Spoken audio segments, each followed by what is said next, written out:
Queridos irmãos, que a doce paz do Senhor Jesus esteja convosco. Para mim é sempre um prazer, uma alegria poder estar aqui, poder comunicar a palavra de Deus. E hoje fazendo a abertura de um tema tão importante, nesta conferência teológica, falando sobre vocação. E certamente que todos nós sairemos daqui edificados. Deus não reúne o seu povo sem propósitos.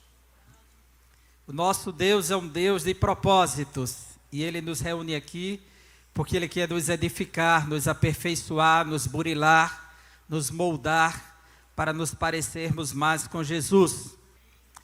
Queridos, sem mais delongas, vamos ler um texto na Santa Palavra de Deus, no Evangelho de Marcos, capítulo 12. Sei que o tema oficial está em Mateus, capítulo 5, e nós vamos passar por lá, por Mateus 5, mas eu quero ler como texto fundamental, Marcos capítulo 12, e espero que Deus nos dê a graça de poder comunicar esta palestra de acordo com a necessidade que há em cada coração. Capítulo 12,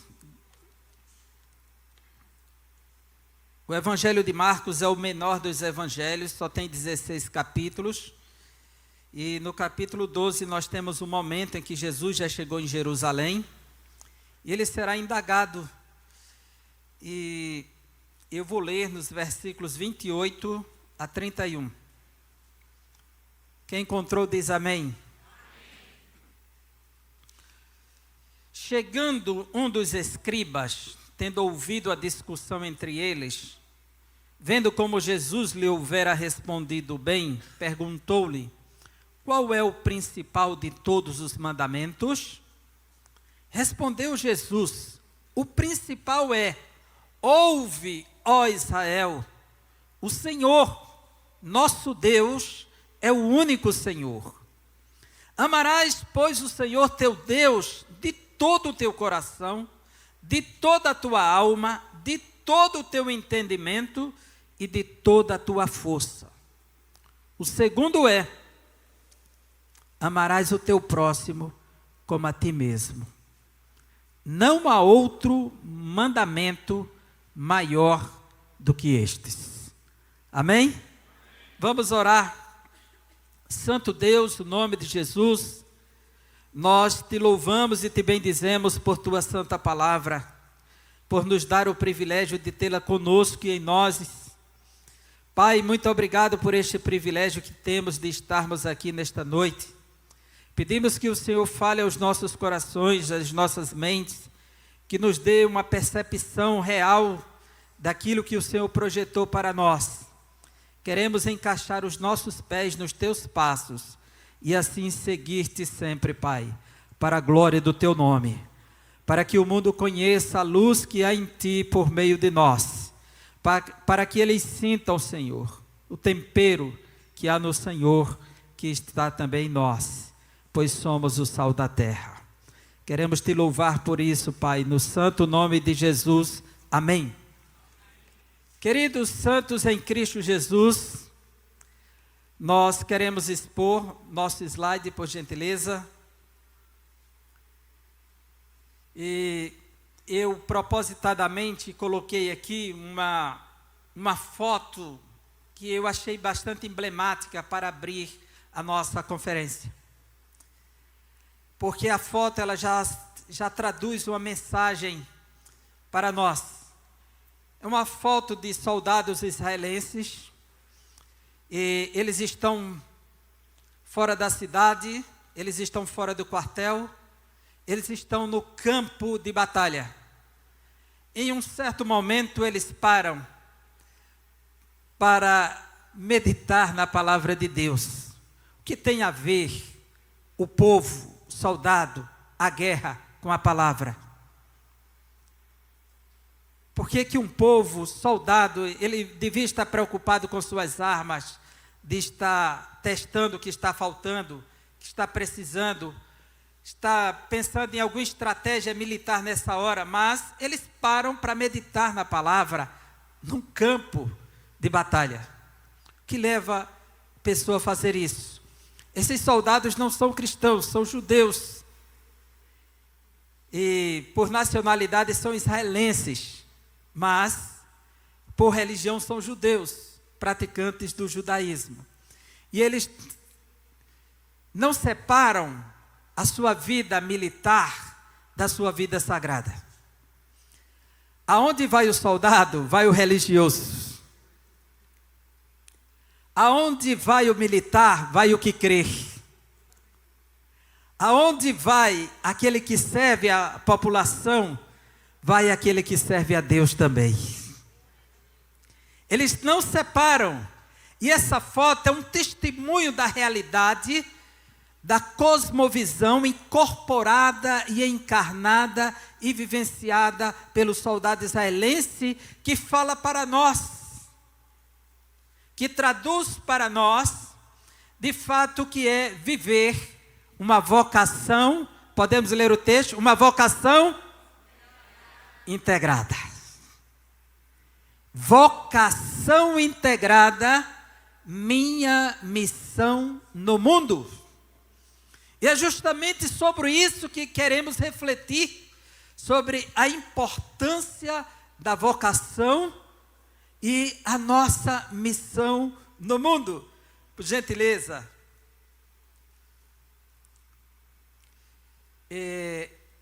A igreja pode ler comigo?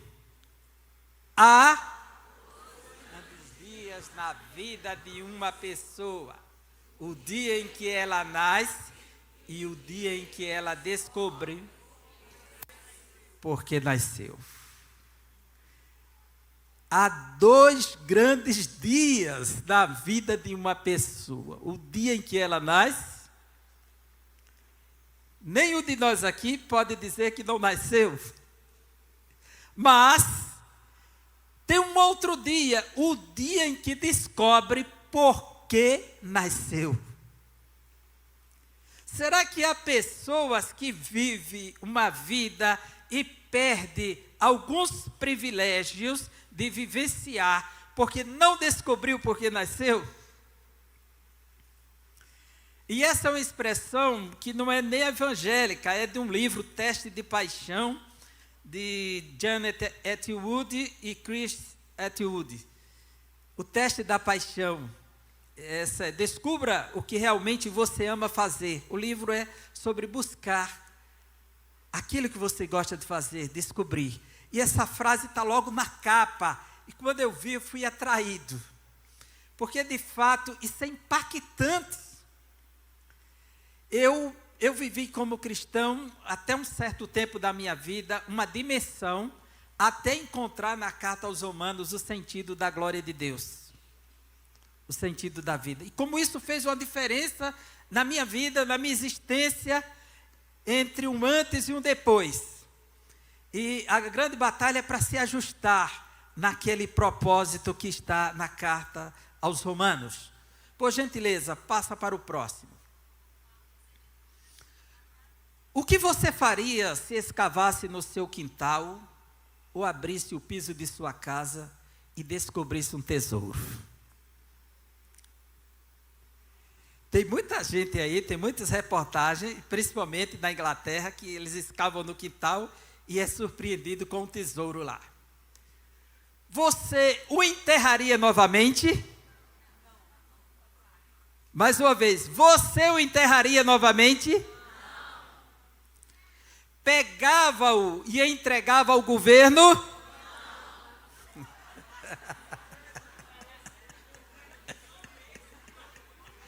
O doaria aos pobres?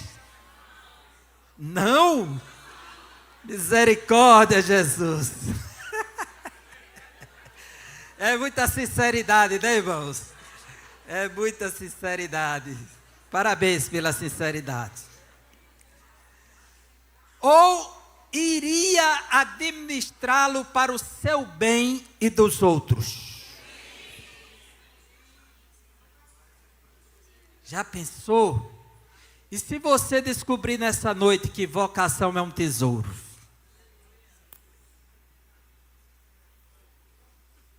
Como é que você vai encarar isso? E se você descobrir que a vocação é um tesouro?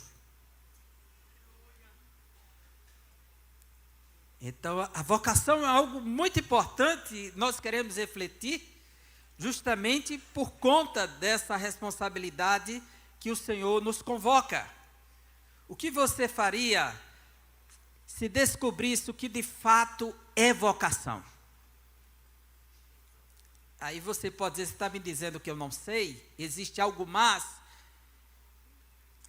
Iria colocá-la em prática? Iria ignorá-la por causa da responsabilidade? Ou iria dizer, não é para mim, mas para os outros? Afinal, o que é vocação? É uma indagação importante, é uma pergunta importante porque é uma coisa simples, mas necessária para refletirmos. E muitas pessoas confundem vocação com profissão. E hoje se fala muito de teste vocacional nas escolas. E isso leva as pessoas a confundirem o termo vocação e profissão. Nós vamos perceber, à luz da própria Escritura, que é uma distinção. E os peritos em vocação, eles mostram essa distinção para nós. E nós precisamos pensar sobre isso, porque algumas pessoas estão utilizando o termo vocação só como profissão.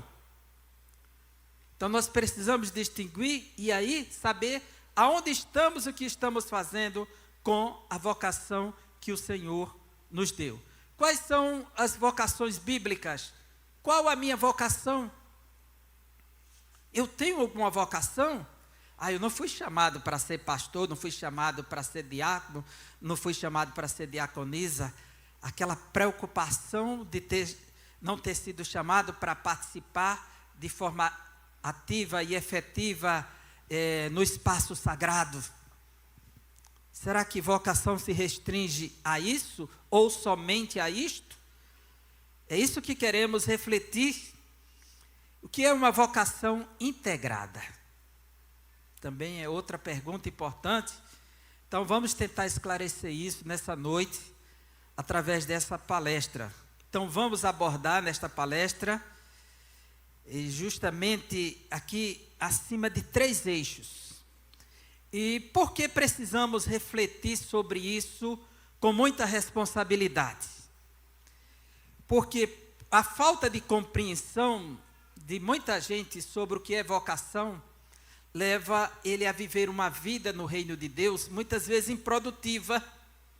Ele poderia produzir muito mais e descobrir o potencial que há nele e contribuir muito mais, e às vezes por falta do conhecimento, do entendimento do que é uma vocação, ele deixa de contribuir, porque está aguardando que alguém o chame para fazer algo especial, que o distingua, que o torne notório. E vocação transcende tudo isso.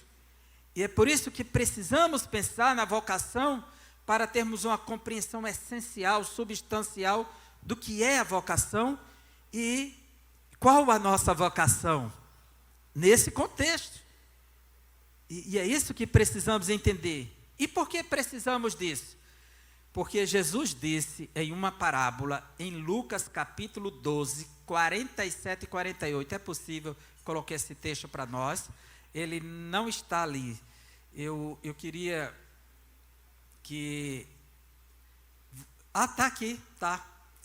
Eu coloquei o texto na NA. Podemos ler juntos? Aquele servo conheceu a vontade de seu Senhor e não se aprontou, nem fez segundo a sua vontade, será punido com muitos açoites. Aquele, porém, que não soube a vontade do seu Senhor e fez coisas dignas de reprovação, levará poucos açoites. Mas aquele a quem muito foi dado, muito lhe será exigido. E aquele a quem muito se confia, muito mais lhe pedirá. Que texto, irmãos! Esse não é aquele texto, vinde a mim todos que estáis cansados e sobrecarregados, que eu vos aliviarei. Esse é mais conhecido, né? Porque Deus amou o mundo, esse é mais conhecido. Eis que estou contigo, esse é mais conhecido. Mas esse aqui, aquele servo, foi Jesus quem contou. E as parábolas de Jesus não são apenas para ilustrar alguma coisa. Ela tem conexão com o seu reino, com a vivência no reino, com a nossa história como povo da aliança, como povo de Deus, como povo regenerado.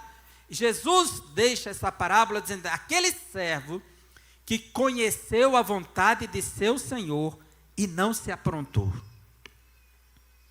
Quer dizer que se eu souber qual é a vontade de Deus na minha vida, eu tenho a responsabilidade, a obrigação de me preparar? Sim. Sim. Preciso me preparar. E nem fez segundo a sua vontade. Ele conheceu, não se aprontou, nem fez segundo a sua vontade. Ele será punido com muitos açoites. Que tem de crente gemendo, sofrendo, com enfermidade, com problema, com tribulação, são os açoites de Deus dizendo: eu te quero na minha obra e tu está fugindo. Tome chicote nas costas. Fujão! Deus sabe como te buscar, viu? É açoite para todo lado. E ele não sabe porque sofre tanto. Aquele, porém, que não soube a vontade do seu Senhor, nunca foi alertado, nunca foi despertado. Aquele que não soube e fez coisas dignas de reprovação, levará, mas vai deixar de levar açoite? Vai para o chicote também. Mas aquele a quem muito foi dado, aquele a quem muito foi dado, quem foi salvo aqui por Cristo Jesus? Quem foi selado com o Espírito Santo? Quem é morada de Deus aqui? Quem tem a Bíblia no coração e na mão? Quem tem saúde?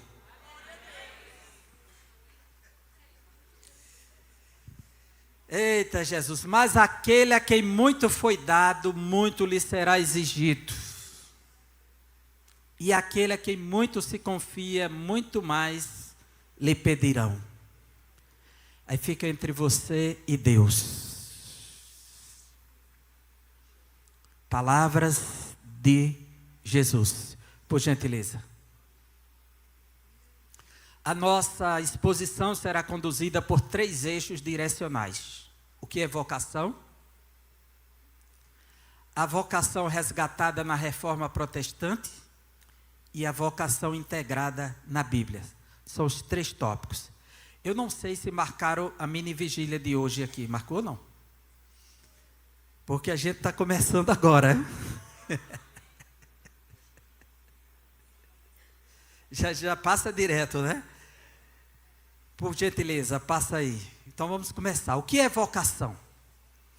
O termo vocação, ele entra nas Escrituras a partir da Vulgata Latina, que é a tradução para o latim de Jerônimo. A Bíblia foi traduzida a primeira vez para o grego no ano 200 a.C., em Alexandria. E essa é a tradução chamada de Septuaginta, a versão dos 70, somente o Antigo Testamento. Mas ela é traduzida para o latim no 4º século da era cristã por Jerônimo, na pequena cidade de Belém. Lá havia o escritório e até um ambiente de visitação. Quem vai a Israel, é escritório de Jerônimo. E ele traduz para o latim. E ele pega o verbo grego kaleo, o verbo chamar, e traduz por vocatio. Então o termo vocação tem a sua origem no latim. Vocatio é um chamamento. Um chamamento. Até a palavra assim, e se chamará o seu nome, lá está a expressão vocatio. Divocatus, que quer dizer a pessoa chamada, divocare, chamar, e divox, que é voz, o som, chamado, o grito, a fala. Aqui é a palavra no seu sentido mais puro, mais simples, que define a chamada. Logo, todos nós fomos chamados. Temos um chamado que é o chamado para a salvação, vamos falar. E nós queremos, então, estar refletindo sobre isso, porque a Bíblia, ela apresenta duas classes de vocação, por favor. E essas classes, elas são definidas, primeiro, no Antigo Testamento, nós vamos ter a vocação nacional,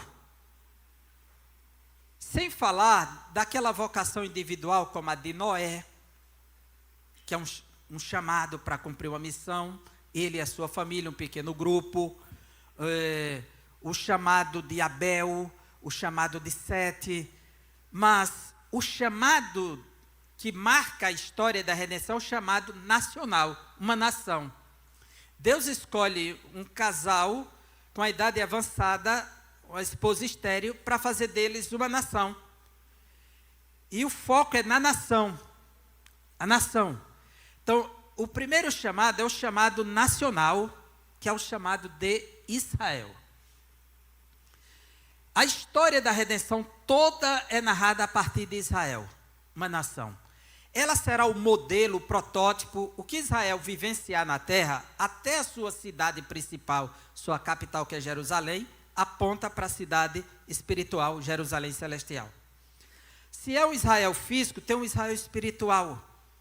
Então, tudo aponta na história da redenção, mas Deus foca em uma nação. De sorte que Paulo vai dizer no Novo Testamento, porque lá em Roma havia uma preocupação, que os judeus não faziam mais parte da história do projeto de Deus. E aí Paulo vai responder mostrando algo bastante interessante, Romanos, capítulo 1. Romanos, capítulo 1. Pergunto, pois, terá Deus, porventura, rejeitado o seu povo? Isso aqui é em relação aos judeus, a nação de Israel. Paulo responde, de modo nenhum, porque eu também sou israelita, da descendência de Abraão, da tribo de Benjamim. Nos versículos 28 e 29, Paulo vai nos dizer, quanto ao evangelho, porque os judeus não receberam o evangelho, a maioria não recebeu, que Paulo recebeu e muitos. A igreja primitiva foi inaugurada com cerca de 120 judeus, não tinha nenhum gentio lá. Aí ele diz, por quanto ao evangelho, são eles inimigos por vossa causa, os gentios. Quanto, porém, à eleição, amados, por causa dos patriarcas. Deus fez uma aliança eterna com Abraão, Isaque e Jacó. Porque os dons e a vocação de Deus são irrevogáveis. Logo, a vocação de Israel, o chamado nacional é irrevogável. Ninguém será salvo por ser um israelense, por ser um judeu. Não é isso que estamos ensinando aqui, de forma alguma. Mas, como nação instrumental, ela está vocacionada até hoje. Embora alguns defendam que não está mais a teologia da substituição, mas eu não creio nessa teologia, eu creio na teologia do pacto eterno. Insubstituível, como Paulo diz, que os dons e a vocação de Deus são irrevogáveis. Então, a nação de Israel, como Deus diz lá no livro do Êxodo, capítulo 6, eu não vou ler muitas referências sobre essa vocação nacional, porque o estudo não é sobre Israel, é apenas uma demonstração do que seria a vocação nacional, uma nação. Capítulo 6 do livro do Êxodo, versículos 3 a 7, quando Deus fala com Moisés e diz assim, 6 e 3 até o 7 de Êxodo, aparecia a Abraão, a Isaque e a Jacó como Deus Todo-Poderoso, mas pelo meu nome, Yahvé, o Senhor, não lhes fui conhecido. Também estabeleci a minha aliança com eles, para dar-lhes a terra de Canaã, a terra em que habitaram como peregrinos. Ainda ouvi os gemidos dos filhos de Israel, os quais os egípcios escravizavam, e me lembrei da minha aliança. Portanto, dize aos filhos de Israel: eu sou o Senhor, eu vos tirarei de debaixo das cargas do Egito, e vos livrarei da sua servidão, e vos resgatarei com braço estendido, e com grandes manifestações de julgamento. Tomar-vos-ei por meu povo, e serei vosso Deus, e sabereis que eu sou o Senhor, vosso Deus, que vos tiro de debaixo das cargas do Egito. Então Deus, Ele vocacionou, chamou esta nação para si. Ele fez essa escolha. E o Antigo Testamento nos mostra a vocação de Israel, o chamado para ser povo de Deus e Deus ser o seu Deus. Eles serão meu povo e eu serei o seu Deus. É um aspecto exclusivo. Logo, vamos tratar de povo de Deus no Antigo Testamento como Israel. Mas havia também a vocação específica no Antigo Testamento. E essa vocação específica, ela é dedicada aos sacerdotes, Êxodo 28, quando Deus manda ungir Arão para sumo sacerdote e seus filhos para o sacerdócio. Esse chamado aqui é exclusivo para o serviço sagrado. Esse trabalho é exclusivo para o serviço sagrado. Agora, toda a nação foi chamada por Deus para pertencer a Deus. Toda a nação é chamada para ser santa. Mas no meio desse povo, Deus escolhe uns para o sacerdócio. Hebreus 5:4 diz que ninguém toma essa honra para si, a qual Deus deu a Arão, de ser chamado sumo sacerdote. Quer dizer, uma honra muito elevada à instituição sacerdotal no Antigo Testamento. Outro chamado é para profetas. No livro do 1 Reis 19:16, Deus diz para o profeta Elias, na caverna do Sinai: desce e unge a Azael como rei da Síria, a Jeú, filho de Nice, como rei de Israel, e a Eliseu, filho de Safate, como profeta em teu lugar. Então Deus escolhe pessoas específicas para serviços específicos. Não esqueça que toda nação foi chamada, toda nação foi vocacionada, e dentro dessa vocação geral, existe uma vocação específica. Já no Antigo Testamento, tem uma outra classe, é a classe dos juízes, que eram vocacionados, eram líderes tribais, libertadores do povo. Eles só vão surgir depois da morte de Josué, essa classe especial de líderes tribais que são os libertadores. Não era um juiz como alguém que hoje julga a causa da pessoa de acordo com a lei. Não, eram libertadores. Esses juízes que julgavam a causa geral do povo diante da opressão de outra nação e pelejava com a espada na mão. Então nós temos aí diversos textos, eu não vou ler por questão de tempo, vou apenas citar em Atos 13 e 20, que diz que Deus levantou juízes e foi até Samuel, que é o último juiz, para libertar o seu povo, para conduzir o seu povo. E uma quarta classe de vocacionados no Antigo Testamento, com vocações específicas, são os reis. Aqueles que são vocacionados para a monarquia. E isso era tão sério, a questão da monarquia. Nós tivemos a monarquia unida com 3 reis. Saul, que inaugurou a monarquia, Davi, o seu genro que o sucedeu, e depois o filho de Davi, Salomão, monarquia unida. Após a morte de Salomão, vem a monarquia dividida. Mas todos os reis escolhidos por Deus. até Saul, que foi pedido pelo coração do povo, e não era do coração de Deus a escolha de Saul, foi uma escolha do povo, mas Deus disse a Samuel quem era o escolhido do povo. Ele avisou que era o escolhido do povo. Já Davi é o escolhido do coração de Deus, segundo o coração de Deus. Saul foi segundo o coração do povo.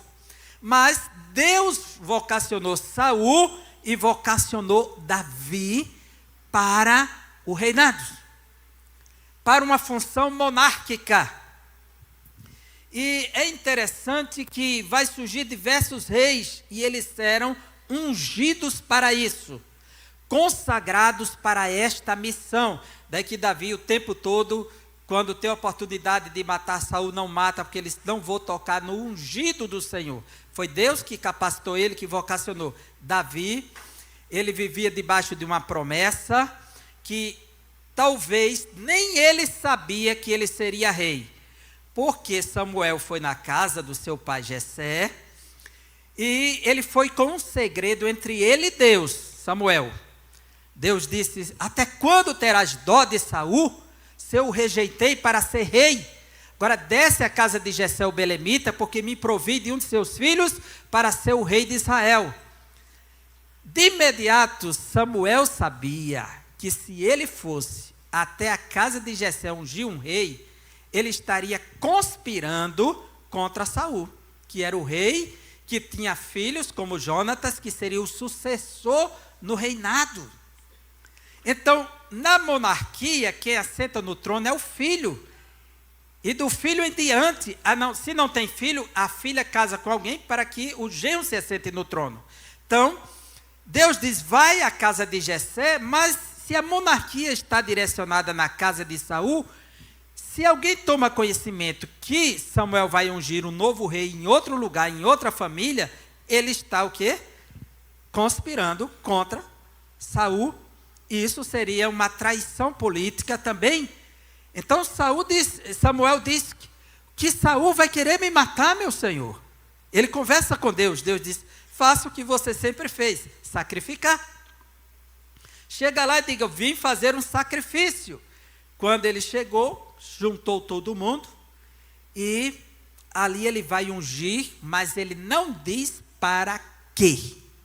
Aí onde mora o segredo, que se ele dissesse que Davi tinha sido ungido para rei, e essa notícia chegasse até Saul, ele mandava matar toda a família de Davi, e mandava matar Samuel. Então ali aconteceu um segredo. Ele só vai dizer que é o escolhido do Senhor, mas não diz para quê, porque todos sabem que na monarquia, o sucessor de Saul é o seu filho, Jonatas. Então, se ungia para ser sacerdote, tinha que ser da tribo de Levi. Davi não era, que Jessé não era da tribo de Levi. Então está descartada a ideia de ser sacerdote.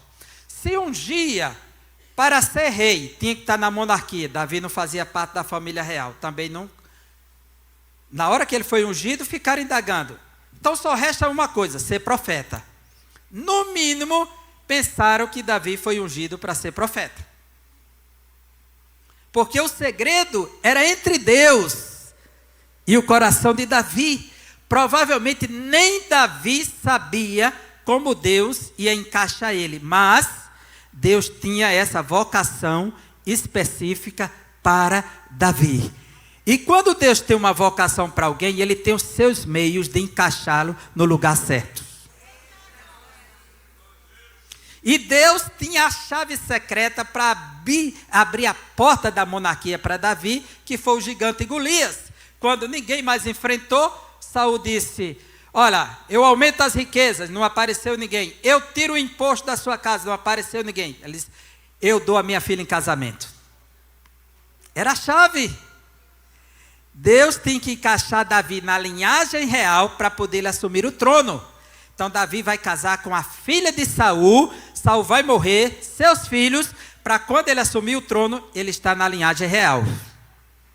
Se Deus tiver planos com você, comigo, planos específicos, não tem quem impeça de Deus nos encaixar no onde Ele quer, se estivermos no centro da vontade dEle. vocação específica. Por gentileza, pode passar.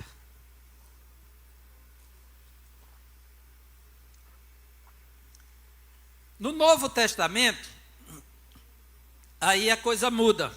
A vocação já não é mais nacional, é universal. Ali é um chamado para uma nação no Antigo Testamento. Somente ela, para representar Deus no meio das nações. Agora Deus faz um chamado universal. Raças, tribos, povos, línguas, nações. Aonde tiver pecador caído, é chamado pelo Evangelho para a salvação. Existe um chamado universal agora.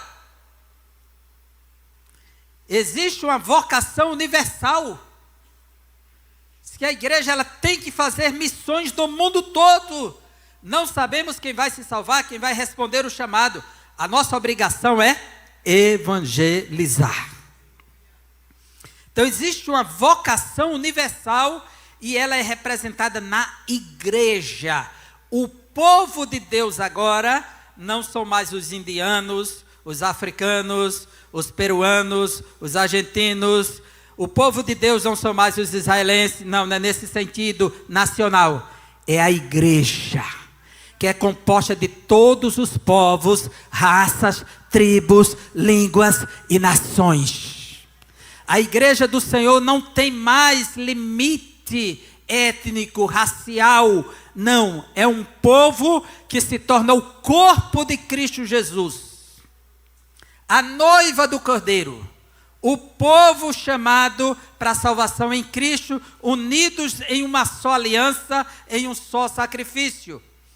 E como diz Lutero, o corpo é um corpo cruciforme. Cruciforme.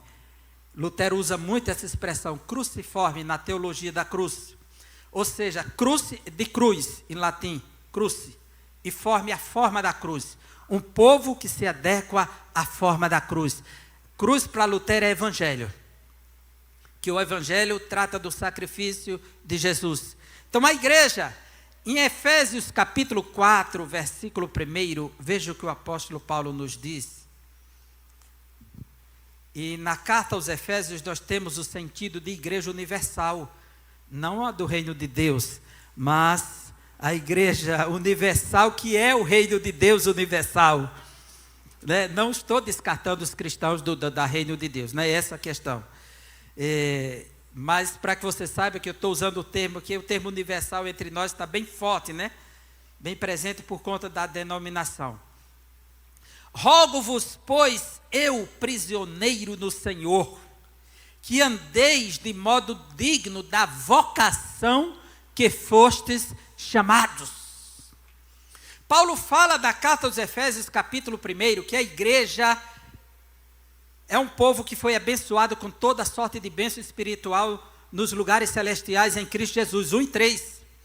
Ele diz que a igreja foi eleita desde a fundação do mundo, que a igreja foi predestinada em Cristo Jesus, tudo no capítulo 1, e com o propósito, glorificar a Deus.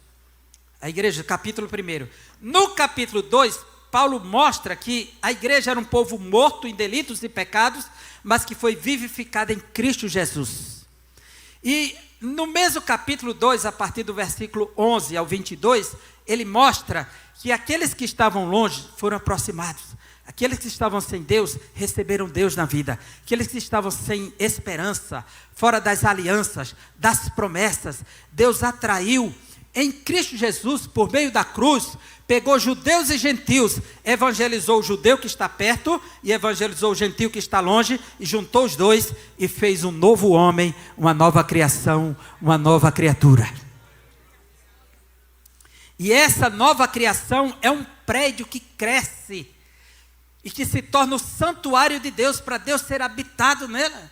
É a habitação de Deus na terra. Esse é o capítulo 2 de Efésios. No capítulo 3, Paulo mostra que isso é um mistério que estava oculto desde a fundação do mundo. Ninguém sabia, principados, potestades, que Deus um dia rasgaria a eternidade, entraria na história e uniria judeus e gentios e faria com que os gentios se tornassem co-herdeiro com o gentil das bênçãos de Cristo Jesus.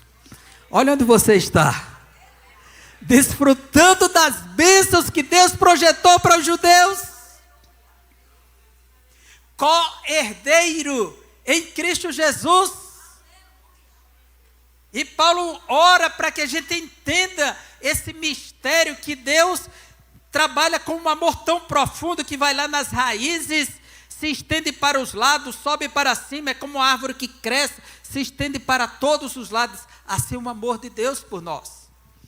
No capítulo 4, aí ele diz que a oração dele: rogo-vos, eu clamo, eu peço, pois eu prisioneiro no Senhor. Paulo, que vive a verdadeira vocação, na carta aos Efésios, ele não se identifica como um prisioneiro de Roma. Preste bem atenção nisso. Paulo está preso em Roma, ano 61, primeiro aprisionamento. Foi levado para ser julgado por César. Atravessou uma grande tempestade no Mediterrâneo para chegar até a Itália. Mas, quando Paulo escreve, ele não diz: eu sou prisioneiro de Roma. Ele diz: eu sou prisioneiro de Cristo. Não é Roma que está me prendendo, é Cristo. Porque o vocacionado, o chamado por Deus, a sua vida é dirigida, conduzida por Deus. Aonde ele estiver, o que está acontecendo está debaixo do controle do meu Senhor. Então Paulo escreve: diz, eu prisioneiro do Senhor. Uma pessoa que não entende a sua vocação, ele escreve deprimido: estou aqui sofrendo, aprisionado por Roma, não suporto mais. Não. Prisioneiro do Senhor disse: a minha vida está nas mãos de Deus. Não é a prisão que impede Paulo de viver a sua vocação em Cristo. Veja, até na prisão. Então ele roga para os que estão soltos, que andeis do modo digno da vocação. E o modo digno do capítulo 4 é despojando-se do velho homem, é despojando-se da mentira, do roubo, do engano, da falsidade, da ira, da cólera. O vocacionado tem um padrão ético, moral, espiritual, moldado pela nova vida em Cristo Jesus. Então Paulo convoca os vocacionados a viverem de acordo com a sua vocação. E por que isso é necessário? Porque eu preciso tocar a vida de alguém que não conhece Cristo. Como ele vai encontrar Cristo na minha vida, se eu sou um mentiroso, um enganador, um trapaceiro, um injusto, um falsário, um pirata da vida? Então Paulo chama a viver a vocação da vida. E no capítulo 5 ele mostra a vida doméstica, como viver em família. E no capítulo 6 ele mostra a vida ativa, a vida profissional, que vamos falar mais na frente um pouco sobre isso. Então, a igreja é esse povo vocacionado. Essa vocação, ela é muito importante porque ela é um chamado para a salvação, é um chamado para a santidade, é um chamado para o sofrimento. Tem 7 características ligadas a essa palavra vocação, na vocação universal. E ela é aplicada ao povo de Deus. Já a vocação específica, ela tem 2 características. A primeira é a vocação dos apóstolos. Essa vocação apostólica aqui é exclusiva aos 12 e a Paulo. Fora disso, nenhum mais. Preste bem atenção no que eu vou dizer agora. Nenhum mais. Essa vocação aqui, ela está condicionada, limitada ao número e ao tempo. Essa vocação aqui está limitada ao número e ao tempo. Está limitada ao número e ao tempo. Se tiver algum apóstolo entre nós, alguém com título de apóstolo, pode ficar tranquilo que eu vou falar sobre isso também. e sem ofender e desrespeitar ninguém, nenhuma categoria. Mas eu quero falar aqui do quadro dos 12 apóstolos e Paulo, que é o apóstolo extraordinário, que fora deles não existe mais. Esse quadro aqui é exclusivo. O colegiado que Cristo montou foi de 12. Em Atos 1, 23 e em diante, o apóstolo Pedro se levanta e diz que era necessário que Judas se afastasse, recebesse o prêmio da sua iniquidade, e assim aconteceu, e que a sua casa ficasse deserta, que era o seu local de apóstolo, e que outro assuma o seu lugar. E eles disseram: nós precisamos de uma testemunha como nós, desde o batismo de João, e que seja testemunha da ressurreição de Jesus Cristo. Esses são os critérios para ser um apóstolo. E aí, eles encaixam quem? Matias, para assumir o lugar de Judas. E eles vão orar, o Senhor confirma. E no capítulo 2 de Atos, versículo 14, quando a igreja será inaugurada pela pregação apostólica, é muito claro o texto.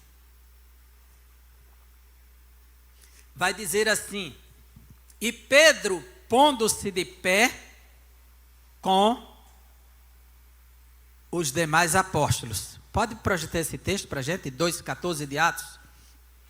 Então se levantou Pedro com os 11. Ou seja, Pedro fala, mas investido da autoridade dos 11. Ele não fala só. Ele é o porta-voz de um colegiado privado. No dia que inaugurou a igreja, Pedro se colocou de pé e os 11, ou seja, os 120 que estavam ali, eles ficam sentados. Quem se coloca de pé são os representantes de Cristo. Em Atos dos Apóstolos, capítulo 6, quando vai escolher os primeiros diáconos da igreja, capítulo 6, versículo 2, diz assim: e os 12, 6 e 2, então os 12 convocaram a comunidade. É os 12 quem decide. Paulo vai dizer que o Senhor apareceu para ele, que tinha que ser testemunha da ressurreição. Então esse colegiado dos 12, ele se fecha, e de forma muito clara, Apocalipse 21, 14, por gentileza. A muralha da cidade tinha 12 fundamentos e estavam sobre estes os 12 nomes dos 12 apóstolos do Cordeiro. Não tem lugar aí para 13, nem 14, nem 15, nem 16, nem 20. É 12. Assim como havia as 12 tribos, os 12 apóstolos. Se fecha o colegiado. E Paulo? Paulo é o apóstolo extraordinário para os gentios. Ele vai dizer em 1 Coríntios capítulo 15, que o Senhor apareceu de 5 a 9, é muito claro o texto, 1 Coríntios capítulo 15, isso aqui é uma vocação específica, não confundir esses 12 apóstolos, que são o fundamento da igreja. Efésios 2 e 20 diz que a base da igreja está com os apóstolos, estabelece a base da igreja, com alguém com o título de apóstolos. Tem gente hoje usando o título como fosse a ordem eclesiástica da sua instituição, está usando apenas o título, mas não tem nada a ver com os 12, nem com Paulo. Não existe na face da terra alguém com autoridade apostólica de escrever textos sagrados e anunciar a palavra de Deus com a inspiração dos apóstolos que escreveram os textos sagrados e autorizaram os demais escritores. Então existe uma distinção aqui que se fecha. Essa é uma vocação que está limitada ao número e ao tempo. Então Paulo diz assim, capítulo 15 de 1 Coríntios, versículos 5 a 9, ele diz assim: e apareceu a Cefas, Jesus ressuscitou, e depois aos 12. Apareceu primeiro a Cefas, isolado, e depois aos 12, que Matias está sendo contado aqui. Não Judas, que já suicidou. Depois foi visto por mais de 500 irmãos de uma só vez, dos quais a maioria sobrevive até agora, porém alguns já dormem. Depois foi visto por Tiago mais tarde e por todos os apóstolos, ou seja, os 12. E afinal, depois de todos, foi visto também por mim, como por um nascido fora de tempo. Nascido fora de tempo. Porque eu sou o menor dos apóstolos, que mesmo não sou digno de ser chamado apóstolo, pois persegui a igreja de Deus. Mas pela graça de Deus, sou o que sou. E a sua graça, que me foi concedida, não se tornou vã. Antes trabalhei muito mais do que todos eles. Todavia, não eu, mas a graça de Deus que estava comigo. Então, a expressão grega é: e por último apareceu a mim. Paulo é o último dos apóstolos do colegiado. Então, tem gente com títulos, mas não com a autorização dos 12 e de Paulo. Não confundir. Não confundir essa questão. Que às vezes, não, mas eu congrego, é um apóstolo. Tudo bem, é um título que ele tem, assim como tem um título de pastor, título de evangelista, de presbítero, de bispo, é um título. Mas esse grupo aqui, essa vocação está fechada. E os ministérios, que também são vocações específicas, conforme Efésios 4:11, Paulo diz que, pelo que subindo ao alto, levou cativo o cativeiro e concedeu dons aos homens. A uns concedeu o dom de apóstolos, profetas, evangelistas, pastores e mestres. Aí ele não fala de títulos, fala de dons. E é distinto dos 12, isso aqui, são os dons. E, por exemplo, alguém pode ter um título de pastor e não ser pastor, por não ter o dom, não saber lidar com pessoas. Alguém pode ter o título de evangelista e nunca ganhar uma alma, não tem o dom. Então, está falando de dons, não são títulos, para que seja reconhecido pelo título. Então, o irmão ele pode estar na membresia, e Deus lhe deu o dom de ser evangelista, é um ganhador de almas. Ele não precisa nunca de uma carteira, de um título de evangelista, ele tem o dom. Então, esse dom apostólico é o que se chama de dom missionário. Aqueles que vão abrir trabalhos, arriscam suas vidas, se entregam em países altamente perigosos. Nós ouvimos aqui o testemunho da indiana, quando veio aqui o ano passado. Que coisa extraordinária, irmãos. Ela dizer que os pastores vão para fazer missão, antes de sair de casa, se despede da família, que não sabe se volta vivo. Você sai com a certeza que vai sair, mas não com a certeza que vai voltar. Tem que ter vocação, tem que reconhecer a sua vocação. E é aí onde mora o segredo da vida. As pessoas que descobrem que nasceram e por que nasceram. Então, esses ministérios, eles estão na igreja, eles não têm limite em relação ao tempo nem ao número. Enquanto a igreja estiver no mundo, é atemporal isso aqui. Os ministérios estão à disposição. Vamos dar um salto aí, porque o relógio... A vocação, o sentido da palavra vocação, ela vai ganhando diversas formas, porque uma palavra, semanticamente, ela pode ser alterada a partir de um contexto cultural.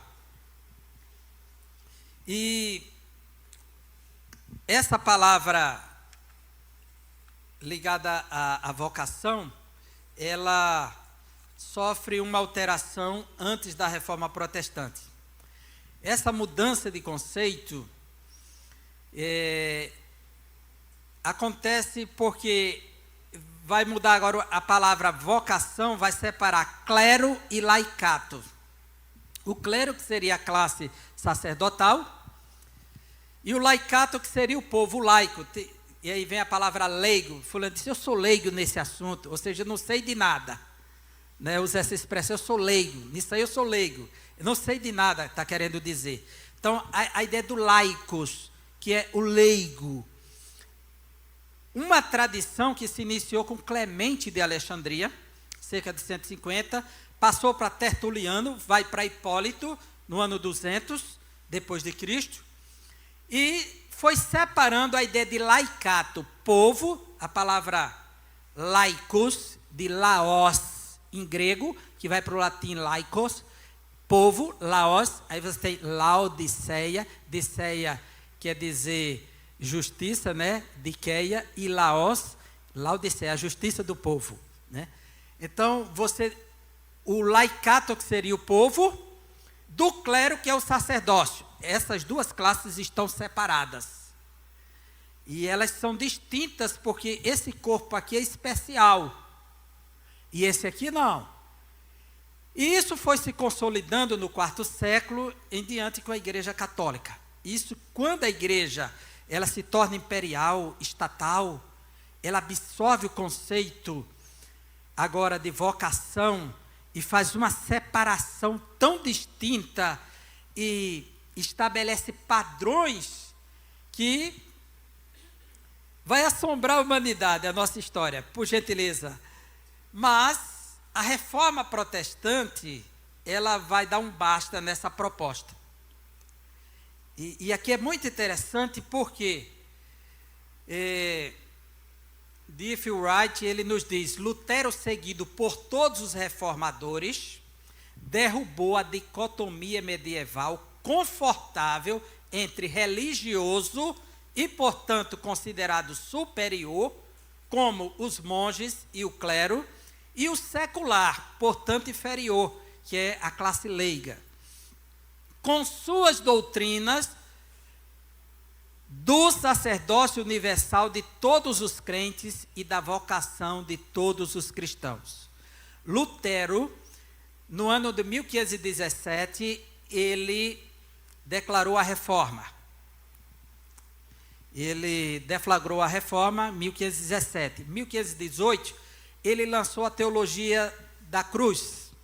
E em 1520, ele escreveu a Carta à Nação Alemã. E nessa carta, ele já anunciava para toda a nação que todo cristão era um sacerdote espiritual. Que todo cristão era uma nação real. Não tinha essa história que só quem é especial para Deus é o clero. Não. A ideia de clero nas escrituras se aplica a todo cristão. E Lutero, quando ele lança isso, ele vai causar uma polvorosa na Alemanha e em poucos dias em toda a Europa. Nós temos historicamente uma carta de Calvino que ele escreve para Lutero pedindo orientação e não sabemos se nisso aqui Calvino defendeu a mesma ideia por influência de Lutero. Provavelmente que sim, porque ele bebia nas fontes de Lutero. Porque sabemos que tem uma carta que ele trocou com Lutero. Ela sobreviveu, chegou até nós. Já Zwinglio não seguiu o mesmo padrão de Lutero e de Calvino, sendo reformador na Suíça. Não seguiu o mesmo padrão. Ele fazia uma distinção muito forte ainda. Mas Lutero, ele propôs. Por outro lado, surgiu uma ala dos reformadores radicais. A reforma radical já não aceitava nem que existisse alguém com a função espiritual. Ninguém, nada. Aí já partiu para um outro extremo, que essa nunca foi a proposta de Lutero. Ele sempre foi exigente com o púlpito, o lugar da pregação, da exposição da palavra. Lutero era muito exigente com isso. Mas ele desfaz essa dicotomia. E, por favor, e aqui nós temos a interpretação de Lutero da primeira carta de Pedro, capítulo 2, versículo 9. Ele diz, todos somos, pois, igualmente sacerdotes espirituais diante de Deus. Somente a fé é o ministério sacerdotal verdadeiro. Por isso, todos os homens cristãos são sacerdotes e todas as mulheres são sacerdotisas. Sejam jovens ou velhos, senhor ou servo, senhora ou serva, doutor ou leigo. Lutero faz essa defesa, que é um marco na história do cristianismo, você saber que você pode entrar no Santo dos Santos onde você estiver.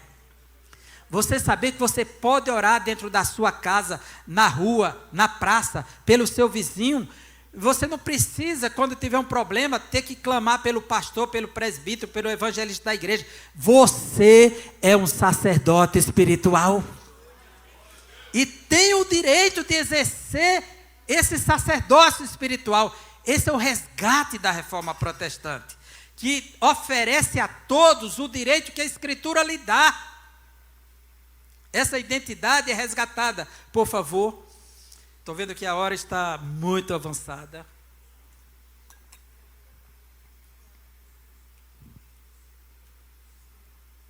Aqui nós temos um dos maiores sociólogos da história contemporânea, Max Weber. Quando se fala da sociologia, tem o grande tripé, os 3 porquinhos ou os 3 mosquiteiros da sociologia. Karl Marx, Max Weber e Emile Durkheim. E Max Weber, ele ficou conhecido por conta da sua grande tese. Ele não era cristão, nem era crente, era ateu, conforme ele declara no livro dele, A Sociologia da Religião, logo na introdução.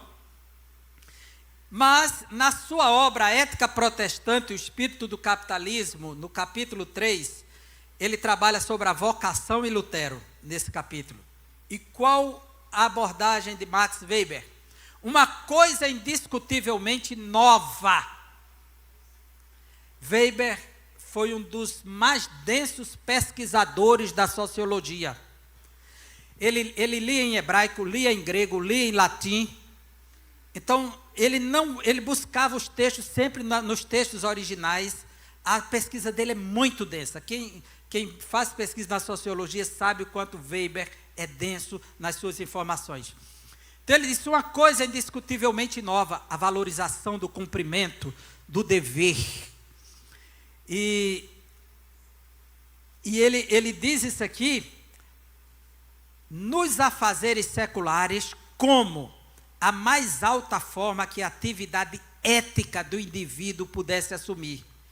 E foi o que trouxe inevitavelmente um significado religioso às atividades seculares do dia a dia e fixou de início o significado de vocação como tal.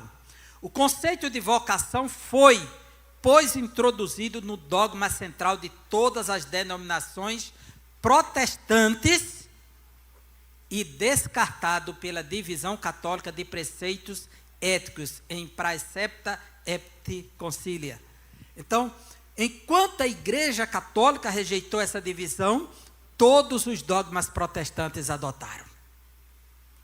E todo cristão sabe que ele tem a liberdade de orar, interceder, de fazer a obra de Deus, porque ele faz parte do sacerdócio real de Deus. Amém? Por favor. Eu tinha muito que falar nesse tópico também, mas o tempo não permite, eu vou acelerar agora. A vocação integrada na Bíblia. E nós precisamos refletir sobre essa proposta, porque nós precisamos responder a Deus de forma integral e não parcial. E saber que Deus nos vocacionou a todos e não a alguns. Então, vocação e profissão. A Bíblia distingue vocação de profissão. Em Atos 18:3, usa o termo tekne, que é a palavra técnica, para dizer que Paulo tinha a tekne, a profissão de fazer tendas. Então, essa é a profissão dele de agir no mundo, Paulo. Mas não separa o vocacionado de sua profissão. Não separa o vocacionado de sua profissão. Salvo alguns casos, como dos apóstolos, que é uma dedicação integral no reino de Deus, deixa tudo e segue-me. Só que Jesus ressignifica o serviço. Você vai deixar de pescar peixes para pescar homens. A profissão está lá. E quando havia necessidades, eles pescavam. Em João capítulo 21, diz que Jesus chegou à margem do barco, do mar da Galileia, eles estavam pescando depois da ressurreição e disse: tende alguma coisa que comer? Que injustamente alguns pregadores dizem que eles estão querendo voltar à profissão. Não, quem é pescador nunca deixa de ser. E Jesus não reprovou aquela pesca, perguntou se tinha o que comer. E o que eles pescaram, Jesus comeu. Fez a fogueira e comeu com eles. Havia necessidades, pescava. Quer dizer, a profissão está lá, mas a dedicação deles é de tempo integral. A menos que a vocação da pessoa seja uma vocação espúria. Aqueles que estão no mundo espúrio, Jesus diz: vá e não peque mais. Vai receber algo novo. Total, tem que separar. Mas, quanto aos demais, Jesus vai se utilizar da profissão dele. Então, não separa a vocação da profissão. Você tem uma profissão, foi vocacionado, chamado para a salvação, chamado para o reino. A minha vocação agora pode servir o reino. Pode glorificar a Deus, aonde eu estiver, no que eu fizer. E é isso aqui que nos chama a atenção. Os vocacionados para a salvação não precisam deixar sua vocação, sua atividade humana. 1 Coríntios 7, 20 e 21, Paulo diz: se você foi chamado na condição de servo, continua como servo. Agora, se você tiver a oportunidade de deixar de ser servo para ser independente, seu patrão, então aproveite. Agora, não despreze, não é porque você foi chamado que você agora tem que rejeitar a sua vocação. De forma alguma. Até aquele que é chamado para a salvação e o cônjuge é descrente, Paulo diz: não separe, a não ser que o outro decida separar-se de você. Mas você não deve separar, porque o seu comportamento doméstico, diz Pedro, salva o esposo. E de igual modo, o comportamento dele salva a esposa. Então, não separa mais a vida por conta de questões sociais. Paulo diz questões culturais. Se você foi chamado sendo circunciso, não torne isso em incircuncisão. Não, permanece. Paulo era judeu, chegou em Jerusalém, como judeu ele fez o voto, raspou a cabeça, foi para o templo e disse: eu vou mostrar para os judeus que eu não estou quebrando as regras judaicas. Eu só aceitei o Messias. Agora, que não deve é um cristão gentil se converter e querer trazer cultura judaica para poder receber a bênção de Deus. Não tem nada a ver com essa judaização de igrejas. Não tem nada a ver. Então, ter que orar de cabeça coberta com quipá, tocar um chofar, nada disso. Deixa isso para os judeus messiânicos. É cultura deles, contanto que esteja com o Messias. Então, a profissão, por favor. A profissão, irmãos, é um dom de Deus, é dádiva de Deus. As profissões ou atividades específicas aprendidas são dádivas do Criador à humanidade. Nós podemos ver já em Gênesis capítulo 1, é possível projetar um do Gênesis 26, por gentileza, você vai ver aqui, olha. Também disse Deus: façamos o homem à nossa imagem, conforme a nossa semelhança. Primeira coisa, saber que no ser humano está a imagem de Deus e a sua semelhança. Deus é Criador, Deus é Senhor, Deus é projetista. Olha isso aqui, foi projetado. Olha isso aqui, foi criado. Olha essa roupa que você está, foi criada, foi projetada. Essa cadeira que estamos sentados, esse sapato que estamos calçando.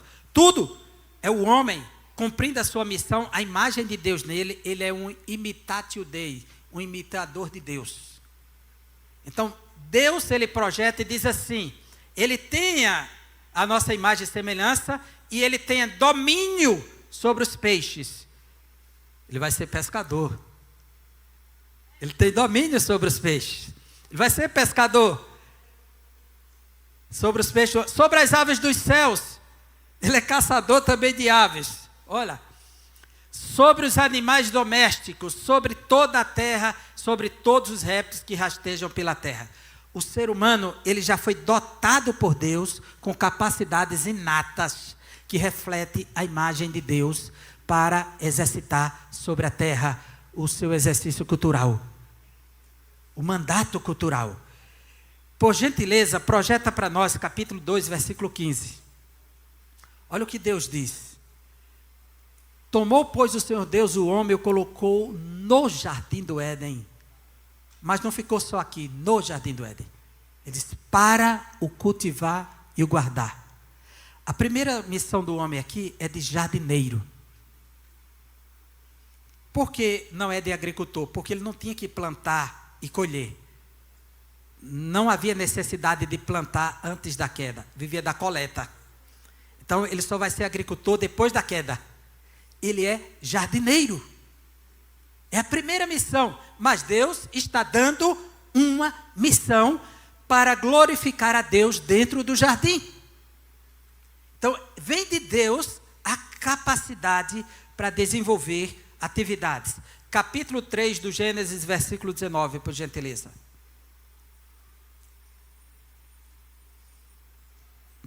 No suor do rosto comerás o teu pão, do teu trabalho, até que tornes a terra.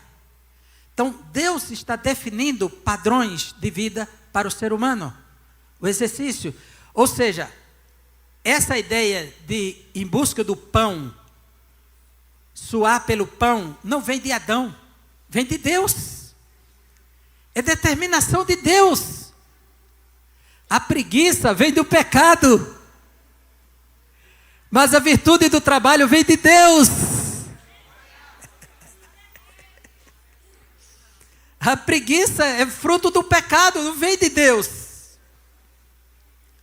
Agora a virtude do trabalho vem de Deus. Foi Deus que deu a Adão essa ordem. Por gentileza, Isaías 28, 23 a 29, esse é um texto predileto na minha vida. Olha, eu quero ler para vocês isso aqui. Inclinai os ouvidos e ouvi a minha voz, atendei bem e ouvi o meu discurso. Porventura lavra todo dia o lavrador para semear? Ou todo dia suca a sua terra e a esterroa?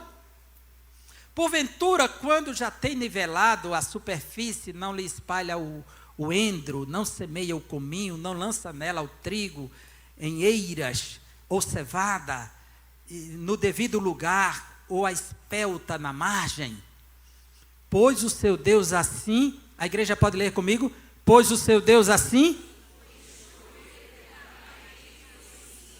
o seu Deus o instrui e o ensina. O trabalho da agricultura foi ensinado por Deus. Foi Deus que ensinou o homem a cavar o chão. Foi Deus que ensinou ele a pegar a semente e replantar. Foi Deus que ensinou ele a cultivar, a administrar o tipo de semente, o tipo de terreno, como trabalhar.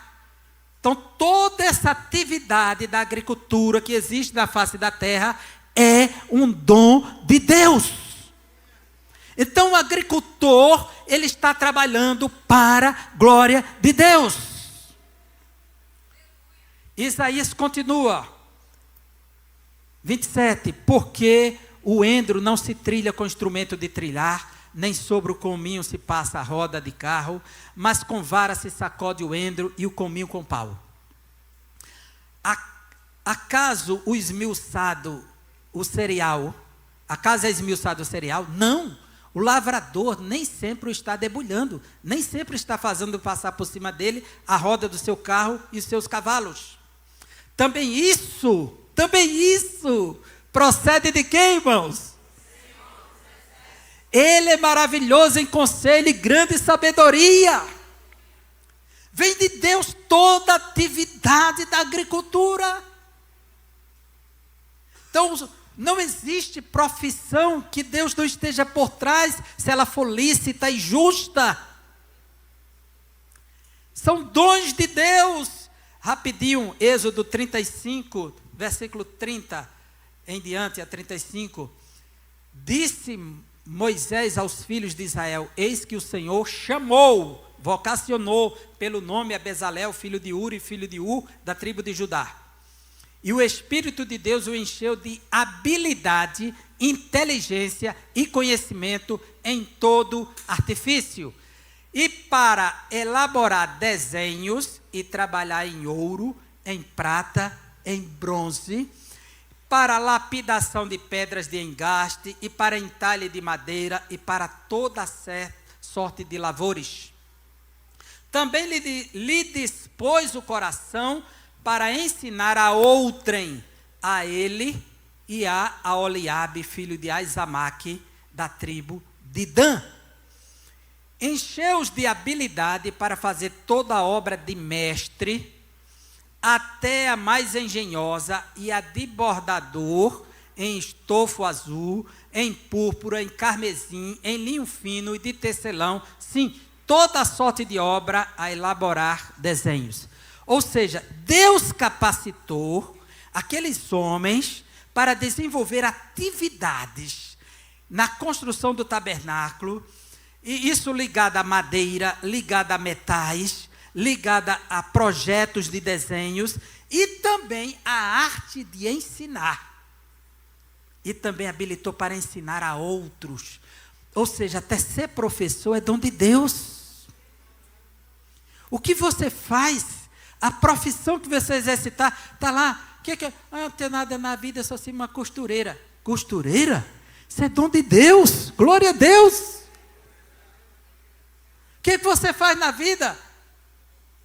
O que você fizer na vida é dom de Deus. Deus não dispensa nada que for justo e sério. Tudo é para a glória dele. Quer dizer, se isso vem de Deus, isso está agora integrado à minha chamada. E eu tenho muitas referências aqui, mas não vou ler por questão de tempo, tá certo? Mas eu vou deixar aí. Em Juízes 3:1, versículos 1 e 2, diz que Deus deixou os povos inimigos na terra para que a nova geração aprendesse a guerra, o serviço militar. Não aprenderam a guerrear, então deixa os inimigos na terra para aprender a guerrear. Quer dizer, a profissão militar, Deus sabia que eles iriam precisar, então preservou inimigos na terra. Está ensinando uma profissão. Havia necessidade do serviço militar. O Salmo 18:34, o salmista diz que o Senhor adestra minha mão para a batalha, me ensina a usar a espada e o escudo. Quer dizer, é Deus que prepara o militar. Irmãos, tem gente que diz, olha, o que você quer ser? Quero ser um policial. Tem gente que diz, sangue de Cristo, só pensar em pegar a arma, o outro vai apaixonado. É uma chamada, sabe? Aquela paixão para querer estar lá, vestir a farda, estar na rua, estar realizado, prestando serviço. Glorifica a Deus, porque Deus te deu esse talento. É Deus que dá ao outro. O que você vai fazer? Fazer medicina, misericórdia. Tem gente que não suporta ver nem um arranhãozinho que ele passa mal. Não pode ver sangue que ele desmaia. A outro chega lá, pega uma serra, parte o crânio, tira os pedaços, misericórdia. Glória a Deus, porque Deus dá a cada um uma vocação. Deus deu a José a capacidade de administrar todo o Egito na crise. Ou seja, se Deus te deu a habilidade de ir para a universidade fazer administração, é porque Ele quer te usar nessa área. Aquilo que você se forma, saiba que é um instrumento de Deus para glorificar o nome dEle. Eu preciso ser despertado, que eu tenho uma vocação, e eu tenho uma habilidade que está integrada a essa vocação, que tem uma responsabilidade de tornar o nome de Cristo conhecido. O que nos falta às vezes é a consciência. E aí tem crente que vai trabalhar na segunda amaldiçoando o trabalho, amaldiçoando o dia, amaldiçoando o patrão, amaldiçoando a empresa, que Deus abriu a porta, que Deus criou um ambiente de bênção para ele ser luz, para ele iluminar pessoas na escuridão, e ele está lá revoltado, cara feia, emburrado e amaldiçoando o espaço. Se tiver alguém aqui entre nós assim, te converte. Porque o Senhor te chamou para te abençoar dentro do cárcere e também na hora certa. O cristão precisa saber que a sua vocação é para a glória de Deus. Então ele deve fazer satisfeito para que outros vejam. Por que essa alegria em fazer esse serviço? Por que essa empolgação? Você trabalha apenas com um apito aí no meio da rua. Por que essa empolgação toda? Que Cristo está na minha vida. Porque a salvação me trouxe alegria. A minha vocação para estar em Cristo me motiva a fazer o melhor pelo meu próximo, pela sociedade, pela minha cidade, para transformar o espaço. Você não foi chamado para ser um instrumento de confusão em lugar nenhum. Se você no prédio que mora, ninguém gosta de você, e você é o escândalo daquele espaço, o Senhor te chama nessa noite para mudar de pensamentos. Você precisa ser a luz. Você precisa ser a pessoa que vai se sacrificar por amor a Cristo e amor ao próximo. Se a nossa vocação não for assim, irmãos, e temos muitos textos aqui. Daniel, que foi vocacionado na corte, mais que seus amigos, e Isaías diz que Deus prepara o ferreiro. Lutero declarou: todos devem se beneficiar e servir aos outros através do seu próprio trabalho ou profissão, de maneira que muitos tipos de trabalho possam ser feitos para o bem-estar corporal e espiritual da comunidade, assim como todos os membros do corpo servem uns aos outros. Por favor, o trabalho não é o reino de Deus. Alguns estão levando isso a um extremo a ponto de confundir. Então, alguns autores, como Davis, ele alerta: o trabalho não é o reino de Deus. No entanto, os evangelhos condenam qualquer abordagem ao trabalho que o torne, ou ao seu resultado, um substituto do reino de Deus. Nas parábolas de Jesus, o chamado do rei para participar do banquete, aí vai dizer: não, eu comprei um gado, não posso ir. Não, eu me casei e não posso ir. Não, eu comprei um campo e estou ocupado. Quando a minha atividade é um substituto do reino, do chamado do rei, então isso é condenável. É isso que a Escritura nos mostra, tem que fazer distinção. Enquanto o conselho das epístolas é de lidar com o trabalho e a vida de cada dia como o campo no qual se efetua o serviço de Deus. Ou seja, a minha atividade trabalhística, o meu ministério, o meu serviço é para glorificar a Deus. É ali que se manifesta a vontade de Deus para os outros, por meio daquilo que você faz como Uber, como motorista, como taxista, como piloto de avião, como aeromoça. Seja aonde for, nós precisamos deixar o bom cheiro de Cristo. E aí cada cristão vai cumprir a sua vocação, integrando a sua profissão à vontade de Deus. Por gentileza, a vocação integrada. Olha o sal aí. Vocação para a salvação exige que sejamos sal da terra e luz do mundo. Logo, onde estivermos, temos que temperar o espaço e iluminar. Assim sendo, mesmo não tendo uma chamada específica para trabalhar de forma integral para o reino, mas o meu trabalho está integrado à minha nova vida no reino. Logo, tudo o que eu fizer será pensando em Jesus e no seu reino. O apóstolo Paulo diz em 1 Coríntios 10:31, quer comais, quer bebais, ou façais qualquer outra coisa, façam? Faça para a glória de Deus. Então eu não tenho mais como desassociar isso aqui. O texto de Colossenses mostra uma série de atividades que devemos fazer para a glória de Deus. Eu tenho que trabalhar pensando como se eu estivesse trabalhando para Cristo e não para aquele ser humano que me contratou. Assim como Paulo é prisioneiro de Cristo e não de Roma. Assim, quem trabalha para o homem, trabalha para Cristo. Ou seja, quando você faz para Cristo, você faz o melhor. Você faz para a glória dele. Quando você trabalha para você, você faz revoltado. Que você quer ser recompensado. Você quer resultados imediatos. Mas não é assim. Por gentileza, avancemos. Estou chegando no final, irmãos. Já extrapolei todos os limites da esfera humana. E os vocacionados vão ficar até o fim. Quem foi vocacionado para essa palestra vai ficar até o fim. Essa esperteza, né? Misericórdia. Tudo que tenho agora está integrado à minha nova vida. E Jesus respondeu-lhe: o primeiro de todos os mandamentos é: ouve Israel, o Senhor nosso Deus é o que, irmãos? Eu tenho que saber que a fé monoteísta é o que dirige tudo. A minha crença no Deus único, ela é única, é negociável. Ela é o ponto de partida, é a alavanca de Arquimedes que move o mundo. É a minha crença no Deus único. Aí ele diz: amarás, pois, o Senhor teu Deus de todo o teu coração. Coração na Bíblia representa a vida. O ser como um todo. Tudo é determinado pelo coração. Do coração tem as saídas da vida e da morte. Tudo sai de lá.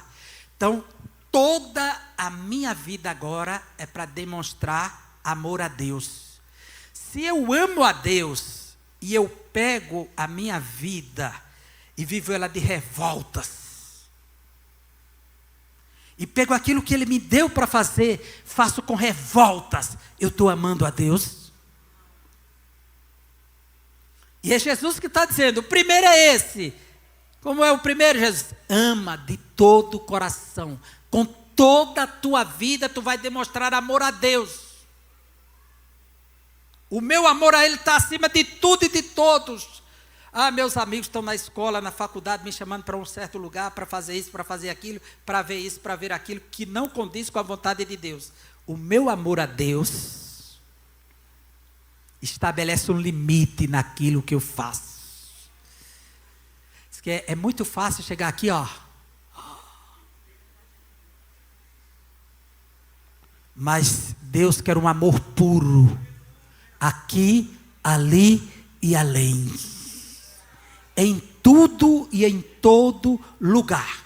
Aí ele diz assim: e de toda a tua alma. Aqui fala dos sentimentos. Todos os meus desejos, vontades, projetos, sonhos, tudo aquilo que me satisfaz precisa envolver Deus. É para demonstrar amor a Deus.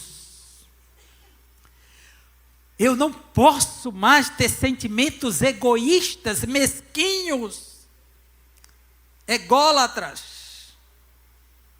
Tudo agora tem que ter um foco em Deus. A forma de demonstrar a Deus está nos meus sentimentos. Tudo que eu expresso agora nas minhas emoções tem que ser uma demonstração de amor a Deus. Não é, o foco é Deus, Jesus que está dizendo. É Jesus que está dizendo.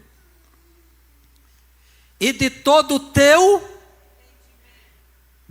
teu entendimento, o meu intelecto, ele precisa estar cativo à vontade de Deus. Eu tenho que ter conhecimento, entendimento, racionalidade concedida por Deus. E é aqui onde mora o eixo central da imagem e semelhança com o Criador. A imagem de Deus no homem é a capacidade de ser racional, para poder saber o que é e o que não é, o que pode e o que não pode. E Deus, Ele nos doutou, Deus é racional e nos capacitou com a racionalidade. E aqui é o ponto central da imagem do homem, de Deus no homem, é que Ele é racional. Deus é um ser racional. Nós temos a consciência que existimos, que paramos de existir, que ressuscitaremos. Temos a consciência do que é certo, do que é errado, de bem e de mal. E Deus, Ele tem toda essa capacidade, só que Deus é absoluto, pleno, perfeito. Nós somos contingentes, passíveis de mudanças. Então todo o meu entendimento agora tem que estar cativo a Cristo. O que eu vou ler, o que eu vou pensar, o que eu vou buscar, eu tenho que filtrar. Porque se eu amo a Deus, eu tenho que saber se isso está submisso à sua santa, poderosa, incomparável, inconfundível, única, inerrante, insubstituível palavra de Deus. O meu pensamento tem que estar cativo à sua palavra. Aí ele diz: e de todas as tuas forças. A saúde que Deus nos dá, a capacidade física, para demonstrar amor a Deus. Será que eu estou usando minhas mãos, meu corpo, minha atividade, meu trabalho, para glorificar a Deus, para demonstrar amor a Deus? Ou será que o nosso corpo é um instrumento de vergonha, de sensualidade, de exposição àquilo que não glorifica a Deus? De desejos insanos, imorais?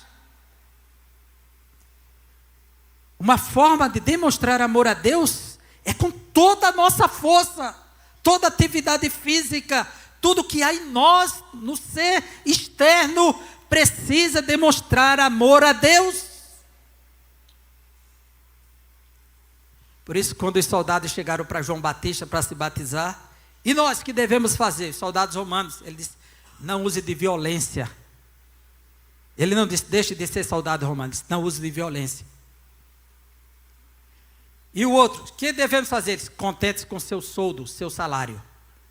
No tempo certo você vai receber aumento, contente-se. Então ele dá instrução não para deixar de fazer, mas o nosso foco tem que ser em Deus.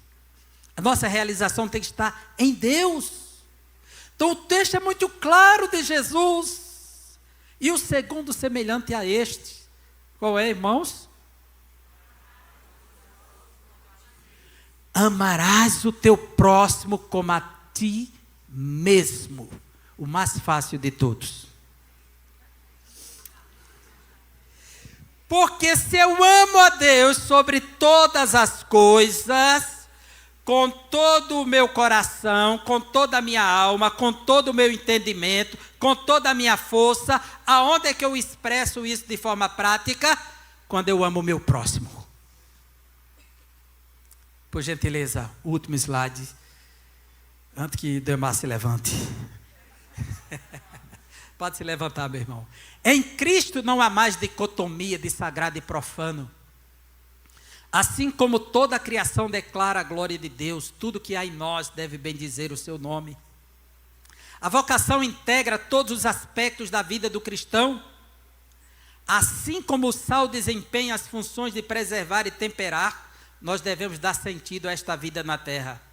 Assim como o sol ilumina o mundo e tudo à sua volta, o cristão precisa iluminar o mundo com o amor e a verdade de Cristo.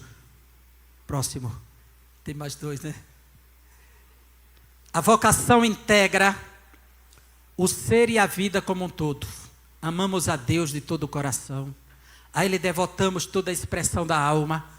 Todo o nosso pensar está subjugado à sua vontade. Logo, toda a nossa força utilizada neste mundo deve potencializar a glória dEle. A nossa missão no mundo é resposta de uma vocação integrada. E muito obrigado.